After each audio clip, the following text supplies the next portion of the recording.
Good evening, my good tenor. We all love platinum. Yep, we all need it and we all need to farm it unless... I'm kidding. Or am I? In this video, we're going to go over the top 3 platinum farms that I would highly recommend to do in 2023 to farm lots of platinum. Now, I know I whipped out the good old plastic rectangle thingy for this platinum that I have right here, but who stopped there? We need more. Now, let's get into the video.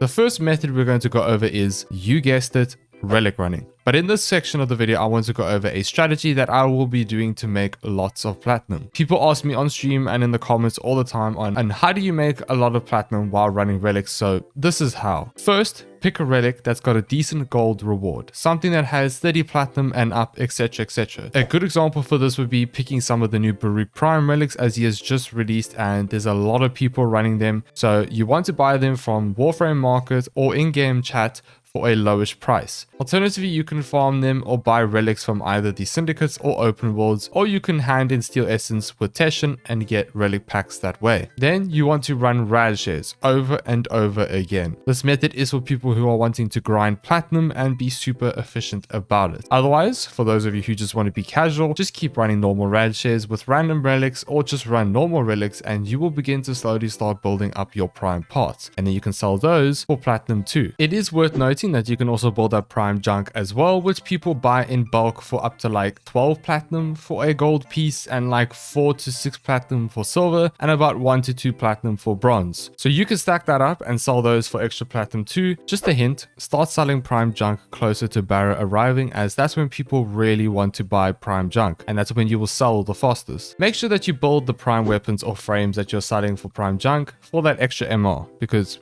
MR is important. Don't be like me who was lazy. Now, it is also worth noting that you can also hand in all your prime junk for ducats and then exchange it for decent prime mods from Barracuteer and then sell them at a later stage for platinum too. There are so many ways you can go about this. It's just your choice. Pick your poison. But for me, I will pick a good relic that a lot of people are going to run, so I don't have to sit and wait around for long rad shares, and just rinse and repeat so I can make decent platinum fast. Just very quickly, for those of you that are brand new and have no idea what rad shares are, basically everyone picks the same relic and runs it at the highest rarity, which will be Radiant. And you go into the recruiting channel and type something like this: looking for or hosting the relic you want, in square brackets, rad share 1 out of 4. And that's how you run rad shares, simple as that. But my good tenor, before we move on, hit that like button, and you see that fat subscribe button, just smack it.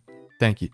Also, comment down below your all-time favorite platinum farming method. I would be really interested to see, and also maybe it will help some people as well who are looking to find a different way of farming platinum. Now, this leads me to my second method I would recommend, which is selling galvanized mods. Now, this method isn't a big ticket method, however, it is pure volume, and galvanized mods sell like crazy. How do you obtain these galvanized mods? Well, you need to unlock Steel Path, and once you've unlocked Steel Path, you gain access to arbitration, which gives you a resource called Vitus Essence, in which you can exchange at any relay with the Arbiters of Hexus Syndicate. It is worth noting that you can access the Arbiters of Hexus by going to the Syndicate tab, clicking on Arbiters of Hexus and saying visit at the bottom right, and it'll take you straight there. You can exchange the Vitus Essence to the vendor at the front by the door. It costs 20 Vitus Essence per mod, and you can farm a lot of Vitus Essence if you have boosters activated, as well as a blessing to further increase your chances of farming Vitus Essence. It is important to know that Warframe abilities like Korra's Dome, Hydra's Tentacles, and Necros' Desecrate do not increase the chance of dropping them. Only drop chance boosters and blessings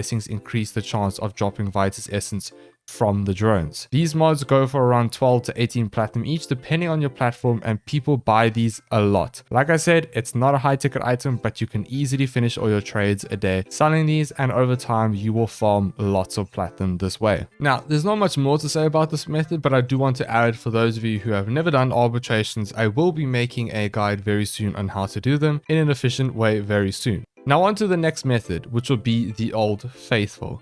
Corrupted mods. Now, this is a similar method to the galvanized mods. It's not high ticket, but pure volume. And I've covered this method quite a few times on my channel before, but the reason I included this method in this guide is because I wanted to add something that was a little bit easier for those people that are early game and are wanting a way to make platinum. So in your client dojo, you get 4 dragon keys. These keys have a debuff on them that makes you weaker in some way. These keys unlock the Oricon vaults in the Deimos area, and when you open these vaults, you get corrupted mods. Corrupted mods are the mods that have a positive and then a negative. These are a staple in pretty much all of Warframe builds, and literally every Warframe player needs it. So how do you do them? Well, you need to get yourself a frame like Titania, Rhino, or Nezha, and maybe even an invisible frame like Loki, or you could do Wukong as well. Throw on all your keys into your gear wheel, go into the mission called Arent, which is the first mission in the Deimos area, grab the target, of course search along the way for the vault. You need to look everywhere. The vaults look something like this. Open the vault, grab the shiny thingy in the middle, and bolt to extraction. Rinse and repeat this method over and over again, and you will start to build up many mods, and you will start to build up platinum as well. Now, it is also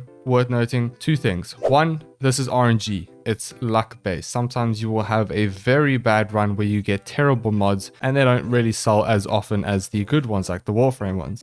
And secondly, I'm going to keep it a stack with you guys. It does get a bit boring and repetitive. You got to grind, and it's Warframe after all. So yeah, these mods sell anywhere between 8 to 16 platinum depending on your platform, and again, it's volume, not high ticket. This is the Titania build that I run for this method. You just need pure speed and her augment and you are good to go. For the other frames, I don't really have a build, just build duration and build for tankiness. Titania is the fastest frame to do this, which makes you the most efficient. This leads us to the honorable mentions for this video. There are a lot of other methods for farming platinum in Warframe, but these are the other 3 great platinum farming methods that I would personally enjoy doing. Firstly, being eidolon hunting for the arcanes. You make a lot of platinum if you do this method, and the reason why I didn't include this method is because it takes a lot to set up in Warframe. Otherwise, it's a very good method if you have everything ready and set. The second method is the Zaramon Arcanes. Now, this is my personal favorite, farming Void Cascade, but in my opinion,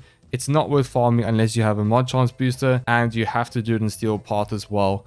But when you have those things and you have a mod chance booster, which is very rare, you make a lot of platinum and you make a lot of arcanes from this method. So that is the one reason why I didn't include it in the top 3, because you need the mod chance booster. Otherwise, brilliant game mode. I love Void Cascade. I wish DE would bring up more game modes like this. Love it. The last method, which was a close tie between the corrupted mods, is the Requiem mods. Now, people of Warframe are really lazy and are willing to spend like 15 plat on each of these Requiem mods because they are too lazy to farm it. This is a great method for farming platinum, but the reason I chose corrupted mods over is only because it's more beginner friendly and I wanted to include something a lot easier for early game players. However, for mid game players, this is where a lot of platinum can be made. I would highly suggest doing this. And that's all I have to say about this video. There are many other methods, of course, but I tried to make this guide for every type of player in Warframe. So I hope you guys enjoyed this video, and don't forget to hit that like button and subscribe to see some more content. I will see you all in the next one.